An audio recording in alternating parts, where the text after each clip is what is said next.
Alabama.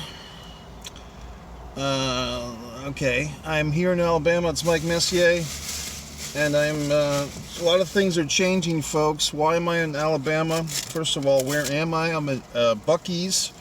It's about 9 o'clock in the morning.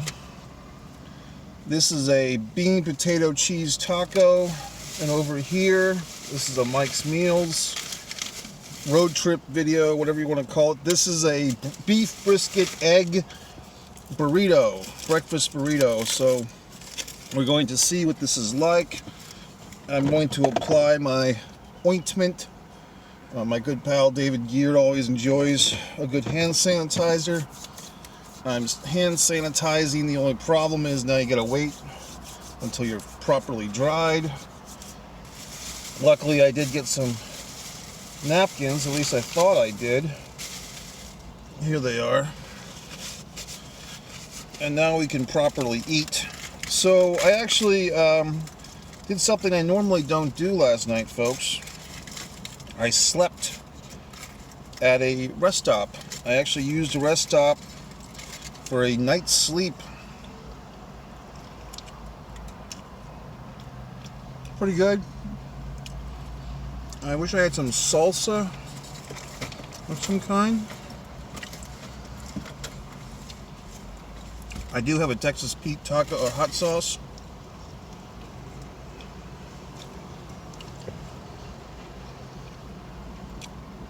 Want a bite? Beef brisket and egg. Trying to get some protein in my system. The traveling overnight thing, I probably started driving in earnest maybe 8:15 p.m. last night. First 2.5 hours I felt really good, and then I kept having to pull over and take little 10 or 20 minute naps at several rest stops, and I would take like a 10 or 20 minute break, and then I would be okay to drive again. And then I pulled over to this I finally got to Alabama about 3 o'clock in the morning, and I said, gee, this is a really nice rest stop here. And I found a nice area in the rest stop, a tree. The temperature was nice. I cracked the window down a bit, grabbed the sheet from my laundry that I'm bringing, and I made myself cozy, and I fell asleep. I don't know if I would recommend that in certain other parts of the country, but in the middle of wherever the fuck Alabama, it seemed to be fine. I mean, I don't want to send anybody down a path of sleeping in a fucking rest stop and then you get attacked or murdered or something. I don't want you blaming me if you're dead.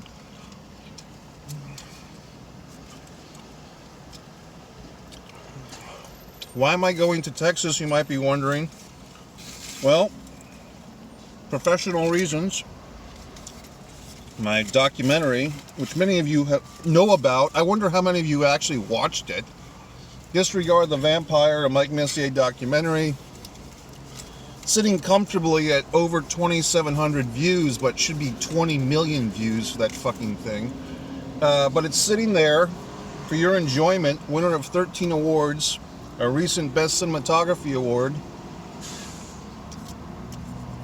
from the fine folks, Jalen and Associates at Alternative Film Festival, naming us the best cinematography for my friends Tim Hunter and Tim Labonte and Chris Hunter.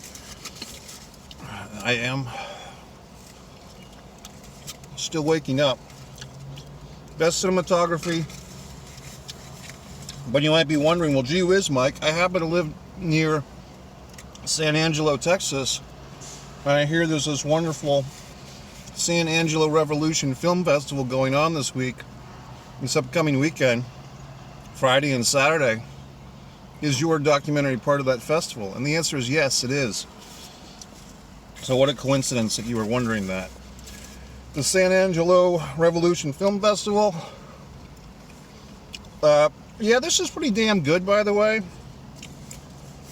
And my addition of Texas Pete hot sauce really kind of brought the flavors out. I'll give a shout out to Daly's place last night, right there on Bay Meadows View Drive in Jacksonville. The gentleman made a very nice sauerkraut, Thousand Island dressing, turkey Reuben for me. And the key, what this gentleman did, without even me having to say anything, he used the proper amount of sauerkraut. So many people who make a goddamn Reuben think they have to blow their sauerkraut load all over you, when less is more with sauerkraut. Sauerkraut is best with discretion, in moderation. And this gentleman understood that, made a really nice Reuben. So shout out to my friend Valeri, and the gentleman, I don't even know his name, who did a really good job. He also made me a chocolate milkshake. Pretty good. So, well, the biggest struggle I might be happening, you might have noticed a little bit of a change in this imagery here. This is a new phone that I'm using, new to me anyway. So I've switched phones. So if you notice any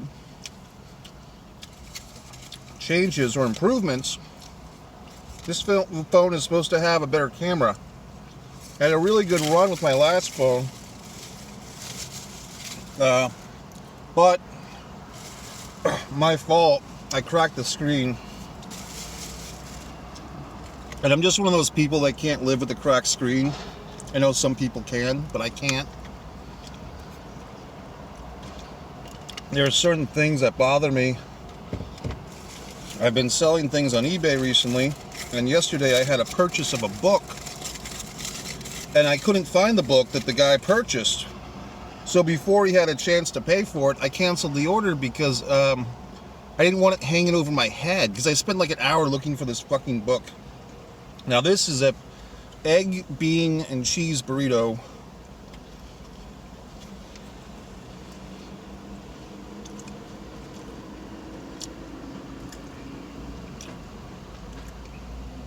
It's pretty good. I think the thing with Bucky's is you kind of go in there selling yourself on the idea that you're going to get some great cheap gas station food, but it's never really cheap. I mean, I think this was like $4, which it's not a lot, but, and it's freshly made or whatever the fuck, but it's like you could probably go to Burger King and get something like this for less. Maybe not as good. This is actually pretty good. Wish I had that hot sauce still. Seems like everything I'm eating today needs a little sauce. Oh boy, here's ketchup. You mix ketchup with eggs, folks, or is that just too disgusting for you? I might have to salvage this fucking hot sauce. So what else is going on with me? I did get another COVID shot, number 4. I haven't had it yet, folks, so I don't want to curse myself or jinx myself or whatever the fuck myself, but I haven't gotten the goddamn disease yet, or the virus. And I'm a vaxxer, baby. I have friends in the anti-vaccine community that tell me all the ailments and that I'm going to die. They tell me I'm going to die any day now because I've gotten these vaccines. Yet I continue to live.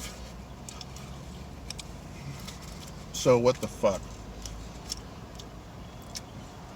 Oh boy. People say, Mike, do you have any thoughts on this Boston Celtics thing? I do. God. I mean, I think basically what happened is the coach banged the wife of a coworker and the wife was also a coworker. Then some of the stories are coming out that The coach did not want to let this relationship go. Meanwhile, he's supposedly happily married to Nia Long, the beautiful actress, and she's trying to rearrange her life to get a house in Boston to accommodate his ass. And he's cheating with the coworker's wife. Now, some have brought up, well, who was higher up on the food chain of this company, the Celtics? Why isn't the woman suspended? I think that's a valid point. Why is only the coach suspended? Why isn't the woman, if she's an adulterer, why isn't she facing these consequences? And, you know, some people might be inclined to bring this back to some pretty historical biases, you know. I've heard a friend of mine say, you don't sleep with the master's wife, which is a pretty hardcore statement, but I get the point. The gentleman was saying back in the days of slavery, if a slave was found fucking the slave master's wife, that slave would probably get his ass kicked and probably killed. The wife might get beaten too, who knows? And that is, this situation, according to this friend of mine, is a modern day version of that, which is a pretty cold statement. I mean, but who knows? I mean, maybe there's some truth to that. Maybe there's not. How come the coach, who is African American seemingly, how come he's suspended for a year and the pearly white mistress, wife of the other guy, how come she gets to stick around? Good question. To which I do not know the answer. I might suggest that it's a horrible situation for the team to deal with. The coach as a coach, is well regarded because he got them to the finals, I guess, in his first year as the coach. But, you know, if a guy with power on the team, in the, what do they call it, the administration, or whatever, the franchise, what's that word that they used to use? Organization. If a guy who's got a certain amount of clout or pull in the organization doesn't like this guy fucking his wife, I'm not sure if color of skin is the number one thing. I think it's more like, hey, he's fucking my wife. And so then I guess it gets to be a thing where the power of that individual versus the power of the coach. And for whatever reason, this individual, who I don't know who it is, I have seen pictures of the alleged mistress. To be honest with you, I would have stuck with Nia Long. I mean, if you're going to be a guy and just think in those terms, you know, why would you cheat on Nia Long with this lady? No offense to her. Apparently, the stories I heard, this could all be bullshit, is that she, the mistress, wanted to end the affair, wanted to end the relationship, and the coach, I'm having a hard time remembering his name properly, the coach did not want it to end, so he kept pursuing. And I guess that's when you get into stalker territory. I don't guess, I know. That's when you get into stalker territory, that's when you get into illegalities. So a really horrible situation there in Boston. The players are upset. They don't know what to say. They'd rather be concentrating on their own love lives, basketball games, I'm sure. Stephen A. Smith brought up a good point early in the story. Some people have criticized him for his take on the situation, but I think I agree with him when he says, why not just fire him? Why are you suspending the gentleman for a year if, as a parent, you don't want him around? Why go through a suspension period? Why not just fire him?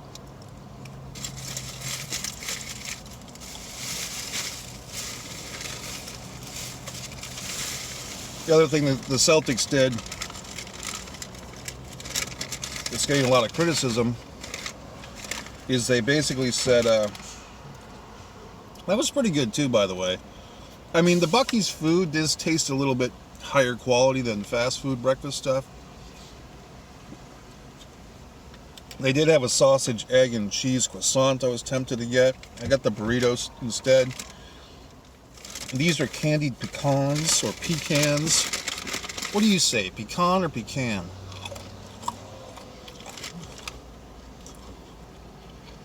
They're good.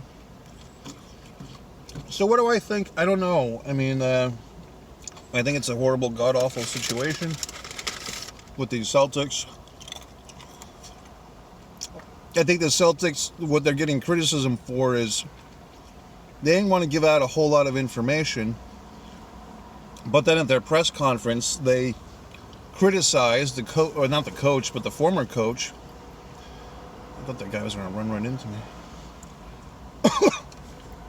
Brad Stevens. He was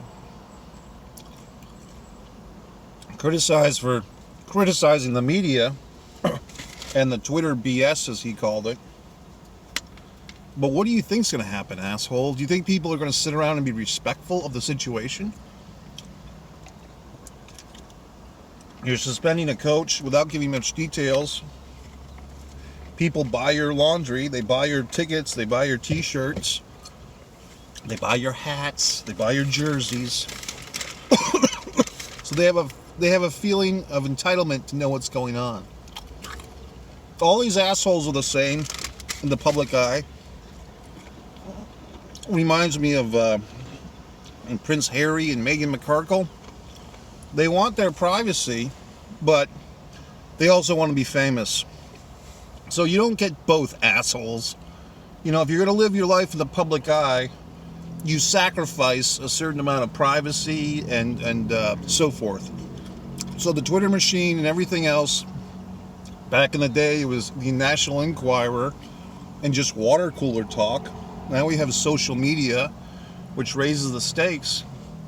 So consider whether you want to be in the public eye as an athlete, as an actor, whatever, politician. If you're going to try to make your money in the public eye, then you're going to pay the price one way or the other. So that's just a thought. All right, folks. I'm going to Texas. I'll be acting in a film. I've got some wonderful reading here. My own book, Fight or Play Basketball. I might just read that again. Might read New Jack's book finally. I ordered it, but never read it. And so forth. Subscribe to Mike Messier YouTube channel. I feel a crack in the neck coming on. Now, thanks to all those who got the joke the other day. I was telling a situation about being in a Whataburger for breakfast and having a bit of an altercation in a passive-aggressive way with a gentleman who was playing his phone on speaker, which annoyed me. I returned the favor by putting my phone on speaker, so there was 3 sources of audio: his phone, my phone, and the overhead music. Some people got the joke, some people didn't. But that's what really happened. It was a true story. I just don't believe in noise pollution or disturbing the public peace. To wrap up this Mike's Meals, I would say the egg and beef brisket burrito is probably the best thing. The egg and potato and cheese, if you are and I guess potatoes was in there, like a hash brown. I guess if you're a vegetarian but you still eat eggs, okay. A little bland, to be honest. I should have gotten a salsa sauce in there somewhere. Instead, I was reduced to this Texas Pete hot sauce. Anyway, I guess I'm going to put on my glasses. Maybe I'll give them a final cleaning wipe. And it's another road trip for your kid, your friend, your buddy. People say, gee whiz, Mike, you've become quite the road warrior. This last couple of years. You're always going somewhere. You're always doing something. Your life is so exciting. Well, what can I tell you? So now we put on the subscribe to Mike Messier YouTube channel. Thank you.